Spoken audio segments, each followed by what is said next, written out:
Good day, ma'am and sir. I am Jonalyn Bailey. I am 30 years old. I have live-in partner and two children, ages 10 years old and 8 years old.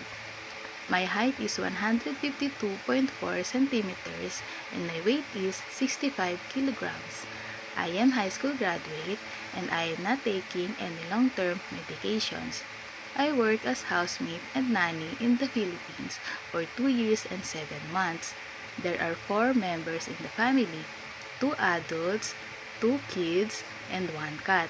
I do household chores like cleaning the house, washing dishes, washing clothes, ironing, marketing, cooking, taking care of babies, taking care of healthy elderly, and taking care of pets. I am willing to share work and room to other workers, and I am also willing to learn how to cook Chinese foods.